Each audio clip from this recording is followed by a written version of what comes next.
नमस्कार सर, मैं आनंद। स्वागत है आपका फाइनेंशियल फ्रीडम पाने के सफ़र पर। दोस्तों, आर्थिक आज़ादी सबके जीवन में होना चाहिए, इसीलिए मैं आप सबसे ये कहता आया हूँ कि अपना थोड़ा थोड़ा पैसा म्यूचुअल फंड में ज़रूर जमा करें। लेकिन अभी थोड़ा सा पैनिक का माहौल है। थोड़ी सी मार्केट में गिरावट देख करके लोग बिल्कुल म्यूचुअल फंड छोड़ के भागने की बात कर रहे हैं, भागे जा रहे हैं। मैं लोगों को समझाता आ रहा हूँ, बताता आ रहा हूँ कि भाई, जब आप 5 साल 10 साल 15 साल के लिए मार्केट में आए थे तो ये 2 महीने 4 महीने 6 महीने 1 साल 2 साल से किस बात के लिए डर रहे हैं? मार्केट में भाई ये गिरावट पहली बार नहीं हो रही है। रही बात इंडिया और पाकिस्तान के युद्ध की, तो देखिए, इंडिया और पाकिस्तान के युद्ध के बारे में अभी कोई युद्ध शुरू नहीं हुआ है। वो टीवी, मीडिया, रिंगटोन, इसमें जो सायरन बज रहे हैं ना, इतने हालात वहाँ ख़राब नहीं हैं। पाकिस्तान इंडिया पर वार करने के पहले और इंडिया से युद्ध करने के पहले बहुत कुछ सोचना पड़ेगा उसे। उसके पास है क्या? ये सब जो चल रहा है ना, जितना ज़्यादा बढ़ा चढ़ा कर टीवी में दिखाया जा रहा है, न्यूज़ों में दिखाया जा रहा है, उससे एक डर का माहौल फैलाया जा रहा है। लेकिन आप मार्केट को देखिए, मार्केट कहाँ रिएक्ट कर रहा है, उस हिसाब से मार्केट कहाँ गिर रहा है। कहाँ गिर रहा है मार्केट? कहाँ ऐसी कोई बड़ी सेलिंग आई है? कहाँ पैनिक सेलिंग आई है? अब आएगी कि नहीं आएगी ये मैं नहीं कह सकता, हो सकता है आ जाए, पर अभी तक कहाँ मार्केट ने ऐसा रिएक्ट किया है? कहाँ पर पैनिक सेलिंग देखने को मिली है? ये तो मुझे तो लग रहा है कि अगर कोई अच्छी न्यूज़ आ जाए और ये जो चल रहा है ना इंडिया पाकिस्तान, ये थोड़ा सा थम जाए तो मार्केट सीधे ऊपर जाएगा। पूरे हालात वैसे बनते दिख रहे हैं। वैश्विक बाजार अच्छे से चल रहे हैं। अरे, हमसे ज़्यादा हालात ख़राब तो पाकिस्तान की है। वो कहाँ हमसे युद्ध कर पाएगा, ऐसा मुझे लगता है। आगे क्या होगा ये मैं भी नहीं जानता, कि आगे क्या होगा। लेकिन मैं आज तक की बात करूं, अभी तक की बात करूं, कहीं तक कोई हालात ऐसे नहीं दिख रहे हैं कि इंडिया और पाकिस्तान के बीच युद्ध होगा। ये जो एयर स्ट्राइक चल रही है, गोलीबारी हो रही है, चलिए, मैं बार बार कहता हूं मार्केट में गिरावट अभी गिरावट हुई कहाँ है सर? अभी तो मुझे लगता है कि मार्केट थोड़ी सी अच्छे हालात बन जाएं, ये इंडिया पाकिस्तान का वार का जो लफड़ा है, जो टेंशन है, ये कम हो जाए तो ये बुल वापस आने की रास्ता देख रहा है और बियर्स को कह रहा है कि भागो यहाँ से। जी हाँ, जो बियर्स हैं, डरे हुए हैं मार्केट में, उनको बाहर निकालने की व्यवस्था हो रही है। जब ये लोग बाहर निकल जाएंगे मार्केट से डर करके, तब मार्केट पैसा बनाएगा, तब मार्केट ऊपर जाएगा। इनको निकाला जाता है, हर बार निकाला जाता है। जो बिना मार्केट को सोचे समझे मार्केट में आते हैं, उनको मार्केट से बाहर निकाला जाता है। जब वो बाहर निकलते हैं तब मार्केट अपनी स्थिति पे आता है। तो मुझे तो लगता है कि ये जो इंडिया पाकिस्तान की टेंशन ख़त्म हो जाए, कुछ शांत हो जाए, तो मार्केट वापस गति दिखाएगा। ट्रंप ने भी अभी उनका स्टेटमेंट आया था, कहीं जाकर उन्होंने कहा है कि स्टॉक खरीदिए, स्टॉक में पैसा लगाइए, शेयर बाजार में पैसा लगाइए। बस ये इंडिया पाकिस्तान की टेंशन, और मुझे लगता है ये भी बहुत जल्दी सॉल्व हो जाएगी, कहीं कुछ दिक्कत नहीं होगी। एक कमेंट को मैं लेता हूं, लक्ष्मण ये लिखते हैं, SIP में कुछ रिटर्न नहीं मिल रहा है, किसी को रुलाओ मत, फेक वीडियो मत बनाओ, 12 महीने से लॉस चल रहा है, कब रिटर्न देगा? युद्ध का बहाना, कभी सोने का बहाना, क्रूड का बहाना, किसी को सूतिया मत बनाओ। SIP में कभी रिटर्न नहीं मिलता है। इसका नाम शेयर मार्केट है, जो कभी किसी को रिटर्न नहीं देता, पैसा नहीं देता। अरे भाई, आप उल्टा कह रहे हैं। ये शेयर मार्केट ही है जो सबको पैसा देता है। ये शेयर मार्केट ही है जो सबको पैसा देता है। कहीं आपको इतना रिटर्न नहीं मिलेगा। मगर मार्केट को समझिए तो, वहां पे टिके तो रहिए। अरे 4 साल 5 साल तक मार्केट नहीं चला था 2008 की गिरावट के बाद, लेकिन उसके बाद जो लोग बने रहे उन्होंने पैसा बनाया। मैं आगे आपको दिखाऊंगा पूरा कैलकुलेशन, पूरा वीडियो देखिएगा। लेकिन उससे पहले मेरा आपसे एक निवेदन, कृपया चैनल को सब्सक्राइब कर दीजिए और नोटिफिकेशन के बटन को ऑन करके ऑल का घंटा दबा दीजिए। और हाँ, म्यूचुअल फंड को लेके आपके मन में कोई भी सवाल हो तो कमेंट बॉक्स में जाकर लिखिए। चलिए, मैं इस सवाल को देखो। आप कहते हैं कोई रिटर्न नहीं बनता, कितना रिटर्न चाहिए भाई? यहां देखिए ना रिटर्न, आप देखिए, ये Nippon India growth fund mid cap की बात करूं, इसकी टुडे की एनएवी आज अगर है तो वो है 4117 रुपए। कितने की एनएवी है? 4117 रुपए की। ये फंड लगभग 1995 में चालू हुआ था। अब ये फंड, इसकी एनएवी 4117 रुपए आज है, लेकिन जब ये फंड चालू हुआ होगा इसकी एनएवी कितनी रही होगी? 10 रुपए। और आज उस 10 रुपए की जो वैल्यू है वो हो गई है 4117 रुपए। सुंदरम मिड कैप, इसकी एनएवी की शुरुआत भी 10 रुपए से हुई होगी, आज इसकी एनएवी है 1366 रुपए। एसबीआई स्मॉल कैप, क्योंकि ये फंड बाद में आया, इसकी एनएवी की कीमत आज 180 रुपए है। 10 रुपए के 180 रुपए। देख रहे हैं आप? यहां पर इस चार्ट को भी आप देख सकते हैं, यहां पर आपको देखने मिलेगा। यहां देखिए, ये किसी व्यक्ति ने अगर सिर्फ 10,000 रुपए आज से 15 साल पहले लगाए होते, 10,000 रुपए 15 साल पहले लगाए होते, तो आज उसकी वैल्यू, इस 10,000 रुपए की वैल्यू है कितनी? 1,31,293 रुपए, 92 रुपए। क्या इसका मतलब आप है? यहां पर भी आप देख सकते हैं, यहां पूरा चार्ट देख लीजिए आप। ये 10,000 रुपए मात्र की वैल्यू 15 साल में। यहां देखिए 1 लाख, 1,07,000, 1,11,000, 1,21,000, 1,31,000, 1,33,000 रुपए की वैल्यू बना के दिया है। और ये फंड कौन सा है? मिड कैप फंड का। आप देख सकते हैं इसको इस तरह से। ये अब मैं दूसरा बताऊं आपको, कैलकुलेशन में आप देखेंगे तो आपकी समझ में पूरी तरह से बात आएगी कि आप यहां देख सकते हैं एचडीएफसी मिड कैप 15 साल का अगर हम इसका रिटर्न देखें तो आप देख सकते हैं, यदि किसी ने वहां पर उस समय में 10,000 रुपए लगाए थे और 10 रुपए की एनएवी थी, तो उसको उस वक्त में 1,000 यूनिट मिली होगी।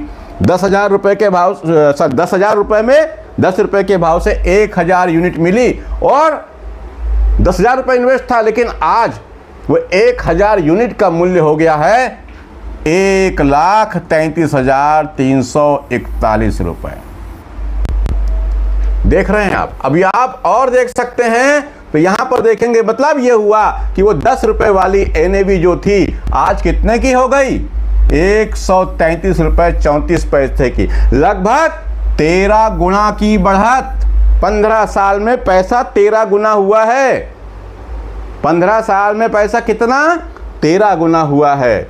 मार्केट की गिरावट पर भी मैं चर्चा करूंगा, मार्केट कैसा गिरा। अभी तो कुछ भी गिरावट नहीं हुई, मैं आपको चार्ट भी दिखाऊंगा। यहां पर भी देख सकते हैं आप, निप्पॉन म्यूचुअल फंड का निप्पॉन ग्रोथ फंड, यहां पर भी आप देख सकते हैं। ये 1995 से अगर हम देखें तो 1995 में अगर हम देखें तो यहां पर आप देख सकते हैं इसका ये 30 के कितने बन गए। यहां पर यदि किसी ने 10,000 रुपए लगाया था तो उसकी आज वैल्यू है 37,64,354 रुपए। यानी 10 रुपए की जो वस्तु का मूल्य है वो आज है कितना? 10 रुपए का मूल्य 3,764 रुपए, यानी लगभग 377 गुना का रिटर्न बना के दिया है मार्केट ने। ये आप इन चार्टों को भी देख सकते हैं, स्मॉल कैप का रिटर्न देख सकते हैं। यहां पर भी 10,000 लगाया, 15 साल में कितने बन गए? 1,54,000, 1,21,000, 1,16,000, 1,03,000। किसके? 10,000 रुपए के। और जिसने सबसे कम रिटर्न दिया उसकी बात भी करें इन 5-6 फंड में, तो भी यहाँ पे 10,000 रुपए के बन गए हैं 66,392 रुपए। यहां पर आप देख सकते हैं लार्ज कैप के बारे में, लार्ज कैप के रिटर्न को भी आप यहां पर देख सकते हैं। अब मैं ये देखने के बाद अब मैं आपको दिखाता हूं मार्केट की गिरावट। मार्केट में जो गिरावट की बात आप करते हैं, अभी कुछ भी गिरावट नहीं हुई है मार्केट में। अभी मार्केट में कोई ऐसी गिरावट नहीं हुई है। कहां हुई है गिरावट? यह है निफ्टी का चार्ट आपके सामने। ये निफ्टी का चार्ट आपके सामने है। यहां पर आप देख सकते हैं अक्टूबर 2024 में, अक्टूबर 24 में ये पहाड़ यहां पर तैयार हुआ था। यहां पर निफ्टी 50 ने अपना हाई लगाया था। उसके बाद से मार्केट में ये गिरावट तो देखने मिली। यहां पर भी आपने देखा, ये अप्रैल के पहले सितंबर वगैरह में गिरावट जो हुई थी, इधर 25 इधर देखेंगे आप, ये गिरावट हुई, ये गिरावट हुई, ये गिरावट हुई, ये गिरावट हुई। मगर आप देखिए, ये यहाँ सितंबर अक्टूबर से इधर देखें, हाई के बाद में ये गिरावट चली। यहाँ पर आप देख सकते हैं कितनी गिरावट, रिकवर हो गया ना मार्केट। ये देख सकते हैं, गिरा जरूर, ये गिरा, ये देखिए, ये गिरा, ये गिरा, लेकिन क्या ये रिकवरी नहीं हुई मार्केट में? ये रिकवर नहीं हुआ मार्केट, इसको भी तो देखना पड़ेगा। हो सकता है गिर के फिर और आ जाए नीचे, हो सकता है, कहीं कोई ऐसा नहीं है कि नहीं होगा। लेकिन अभी मार्केट में 23,800, जी हाँ 23,800 का जो सपोर्ट है, ये अगर टूटता है तो मार्केट में थोड़ी सी कमजोरी आएगी। 23,800 के ऊपर मार्केट मजबूत है। ये मामूली सी गिरावट 100, अरे इतने बड़े युद्ध की बात चल रही है, इंडिया और पाकिस्तान के युद्ध की बात चल रही है, कितना गिर रहा है मार्केट? 200 पॉइंट 250 पॉइंट गिर गया। ये गिरावट तो सामान्य गिरावट है, इससे कुछ ज़्यादा फर्क पड़ता नहीं मार्केट में। हाँ, शुक्रवार का दिन था, शुक्रवार का दिन था, 2 दिन मार्केट बंद थे। इस 2 दिन में ये जो टेंशन चल रही है इंडिया पाकिस्तान की, इसको देखने के लिए, समझने के लिए इन्वेस्टर जो थे उन्होंने अपना पैसा निकाला था शेयर मार्केट से, इसलिए मार्केट में गिरावट देखने को मिली। लेकिन बहुत ज़्यादा गिरावट, सेंसेक्स देखिए 700 पॉइंट की गिरावट, निफ्टी बैंक 200-250 पॉइंट की गिरावट। ये कोई सब मामूली सी गिरावटें हैं। ये 23,800 का सपोर्ट अगर टूटता है निफ्टी का, तो थोड़ी सी गिरावट हमको और देखने को मिलेगी। मुझे मार्केट में लगभग आप यहां पर देखेंगे ये लाइन, हो सकता है मार्केट यहां तक आने के बाद आपने देखा यहां आया था फिर वापस चला गया।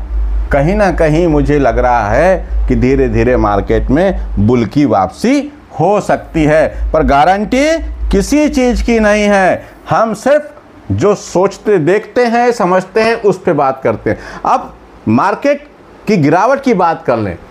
मैं अक्सर यह कहता हूं कि अपना पैसा म्यूचुअल फंड में, डाइवर्सिफाइड फंड में लगाइए, अपने रिस्क के अनुसार लगाइए, टाइम ड्यूरेशन के अनुसार लगाइए। तो आप यहां देखिए, जब जब क्रैश हुआ तो ये आप देख सकते हैं 2008 की गिरावट और 2020 की जो क्राइस आया था कोरोना के टाइम में। मैं क्यों कहता हूं कि अगर आप अपने हिसाब से पैसा लगाएं, समय कम है तो इक्विटी में कम लगाएं, डेट में ज़्यादा लगाएं, इस टाइप से। तो देखिए 2008 में जब मार्केट का क्रैश आया तो जिसका पोर्टफोलियो पूरा 100% इक्विटी में था, वहाँ पे गिरावट देखने को मिली 45% की। लेकिन जिसके पोर्टफोलियो में डाइवर्सिफिकेशन था और 75% इक्विटी और 25% डेट इंस्ट्रूमेंट में पैसा लगा हुआ था, तो उनको 29% की गिरावट देखने को मिली। और जिन्होंने 50% इक्विटी में लगाया और 50% डेट फंड में लगाया, तो उनको सिर्फ 9% की गिरावट देखने को मिली। कब? 2008 के क्रैश में। अब 2020 कोरोना पैंडेमिक के टाइम की बात करूं तो यहां पर भी आप वही देख सकते हैं, किसी का अगर 100% इक्विटी में पैसा लगा था तो 37% की गिरावट देखने मिली, और 75% इक्विटी और 25% डेट में लगा था तो 29% की गिरावट देखने को मिली, और 50% पैसा इक्विटी में और 50% पैसा डेट में बैलेंस बना के रखा था, तो वहां पर गिरावट सिर्फ 21% की देखने को मिली। इसलिए मैं कहता हूं कि अपने रिस्क के अनुसार, अपने टाइम ड्यूरेशन के अनुसार, अपने गोल के अनुसार म्यूचुअल फंड को चुनना चाहिए। उसके रिटर्न देख करके, किसी भी म्यूचुअल फंड का रिटर्न देख के वहां पर इन्वेस्टमेंट नहीं करना चाहिए, क्योंकि जब मार्केट गिरता है ना तो डर सबको लगता है और गला सबका सूखता है। कमेंट तो लोग करते हैं 15 साल 20 साल 25 साल के लिए आए हैं, लेकिन जैसे ही मार्केट में थोड़ी सी गिरावट हुई तो डर के मारे उनका भी गला सूखने लगता है। स्वाभाविक भी है, मानव प्रवृत्ति है, हमारी मेहनत का पैसा है। लेकिन मैं कहूँगा आए हैं बने रहें। अगर आपके पास पैसा नहीं है, आप SIP रोकना चाहते हैं रोक लें, लेकिन पैसा रिडीम ना करें। बाकी आप अपने हिसाब से करें, मैं कुछ भी खरीदने और बेचने की सलाह नहीं देता। ये लक्ष्मण चोले सर हैं, ये लिखते हैं सर मैंने पराग पारिक फ्लेक्सी कैप डायरेक्ट में पैसा लगाया इन्होंने 1 लाख, पराग पारिक ELS में लगाया इन्होंने 2 लाख, और SBI कॉन्ट्रा फंड में लगाया इन्होंने 1 लाख, और कहाँ लगाया इन्होंने बंधन स्मॉल कैप में लगाया है इन्होंने 25,000, और मोतीलाल ओसवाल मिड कैप में लगाया है इन्होंने 50,000। ये रुपया आपने लगाया। फंड आपके पास लक्ष्मण भैया, फंड आपके सारे अच्छे हैं, बहुत बढ़िया फंड है आपके पास, पोर्टफोलियो भी बहुत बढ़िया, लेकिन समय आपने लिखा है 3 साल। अब मुझे ये नहीं पता कि आप पहले से कितने साल से इन्वेस्टेड है, मुझे नहीं पता, लेकिन आप अभी इन्वेस्ट कर रहे हो और आप सिर्फ मार्केट को 3 साल का टाइम है आपके पास में, और आप लिख रहे हैं कितना फंड बनेगा। तो भाई 3 साल में अगर अभी अभी किया है आपने और 3 साल में कितना बनेगा ये बता पाना मुश्किल है, क्योंकि मैं तो किसी को भी 2 साल 3 साल 4 साल के लिए म्यूचुअल फंड में पैसे लगाने की सलाह नहीं देता, बल्कि मना करता हूँ। इसका जवाब तो मैं भी आपको नहीं दे पाऊँगा, लेकिन हाँ आपके पास फंड अच्छा है, आपके पोर्टफोलियो अच्छा है, आप समय ज़्यादा हो तो कंटिन्यू करें। चलिए अगले कमेंट पे आते हैं। दिनेश कुमार सर लिखते हैं भैया SIP रिटर्न भी बताया कीजिए। दिनेश सर SIP रिटर्न के बारे में भी मैं कई वीडियो में बता चुका हूं, हर वीडियो वो चीज़ नहीं बता पाया, लेकिन हाँ आगे अगले वीडियो में ज़रूर SIP पर भी, उसके रिटर्न पर भी चर्चा करूंगा। प्रमोद कुमार सर, प्रमोद कुमार पाठक जी ये लिखते हैं 10% गिरा तो 10%, 20% गिरा तो 20%, और 30% गिरा तो 30% टॉपअप करूंगा। जी हाँ प्रमोद कुमार पाठक जी बिल्कुल सही। अगर आप लंबे समय के लिए आए हैं तो मार्केट में डरना नहीं है। मैंने भी अपनी खरीदी बंद नहीं की है, लेकिन ठीक है जिसके पास पैसा है वो करेगा, ऐसा कहेंगे लोग। मैं भी कहता हूँ भाई पैसा है तब तो करेंगे ना, पैसा होगा तो ही खरीदेंगे। लेकिन जिसके पास नहीं है तो वो उसके पास जितना हो 200 500 जैसा उसका वो वन टाइम में उसका म्यूचुअल फंड लेता है वैसा कर सकते हैं, कहीं कोई दिक्कत नहीं कर सकते हैं तो पैसा रिडीम मत करें, बने रहे मार्केट में, पैसा बनेगा। पैनिक कब तक चलेगा, मार्केट की गिरावट कब खत्म होगी ये मुझे भी नहीं पता, ये मुझे भी नहीं पता, लेकिन मुझे सिर्फ एक बात पता है कि मैं मार्केट में लंबे समय के लिए आऊँ। लंबा समय मतलब 5 साल 10 साल 15 साल, इतना तो कम से कम मैं रहूँगा, ये मुझे पता है। मार्केट कब गिरेगा, कब उठेगा, कब चढ़ेगा वो मुझे नहीं पता, पर ये पता है कि मैं मार्केट में 5 साल 10 साल 15 साल तो रहूँगा, इसलिए मुझे मार्केट से डर नहीं लगता। Ajay Agrawal sir SIP start किया हूँ, 500 रुपया बंधन स्मॉल कैप बढ़िया फंड, 10,000 रुपये SBI कॉन्ट्रा फंड बढ़िया फंड, 5,000 रुपया SBI मैग्नम मिड कैप बढ़िया फंड, 20,000 रुपये महीने की आप SIP कर रहे हैं और 20 साल तक मार्केट में बने रहेंगे। मार्केट की गिरावट, मार्केट की हुलचुल से आपको डर नहीं लगता, तो आप कितना पैसा बना पाएंगे। देखिए आप अगर कंटिन्यू करते हैं और मार्केट की गिरावट में थोड़ा बहुत टॉपअप कर देंगे तो और अच्छी बात, लेकिन अगर आप इसी तरह सिर्फ SIP करते रहते हैं और 20 साल का समय आगप देते हैं तो आपका इन्वेस्टमेंट अमाउंट होगा 48 लाख रुपया, और 48 लाख रुपए पर SIP ने आपके पोर्टफोलियो में अगर 15% का रिटर्न बनाकर दिया, मार्केट में रिटर्न की कोई गारंटी नहीं, हमारे रिटर्न 12%, 15%, 18 और 20% भी हो सकता है, और ऐसा म्यूचुअल फंडों ने दिया है, मार्केट ने बना के दिया है, तो आपके पोर्टफोलियो की वैल्यू 2 करोड़ 70 लाख, 2 करोड़ 70 लाख की वैल्यू आपकी होती है यदि आप 20 साल तक बने रहते हैं। पर आपका इन्वेस्ट अमाउंट थोड़ा थोड़ा करके डाल रहे हैं आप, सिर्फ महीने के 20,000 रुपये, और टाइम दे रहे हैं। आपका इन्वेस्टमेंट सिर्फ 48 लाख, और 48 लाख की वैल्यू 2 करोड़ 70 लाख यहाँ तक बन सकती है। कंटिन्यू करें अजय अग्रवाल सर। गुड्डू तिवारी जी लिखते हैं SBI कॉन्ट्रा फंड कैसा है सर, इसके बारे में बताएं। SBI कॉन्ट्रा फंड बढ़िया फंड है, कंटिन्यू करें। इसके बारे में डिटेल वीडियो मैं जल्दी ही ला दूंगा तिवारी जी, लेकिन SBI कॉन्ट्रा फंड एक अच्छा फंड है, आप कंटिन्यू करें, कहीं कोई परेशानी नहीं होगी। पर एक ही फंड नहीं, आपके पोर्टफोलियो में एक से ज़्यादा फंड होने चाहिए। वीडियो अच्छा लगा हो तो उसको लाइक कर दीजिए और अपने दोस्त भाई व्हाट्सएप यूनिवर्सिटी में शेयर कर दीजिए। लेकिन उससे पहले मेरा आपसे एक बार निवेदन, कृपया चैनल को सब्सक्राइब करना मत भूलिए। आज के लिए इतना ही। नमस्कार, जय हिंद, जय भारत।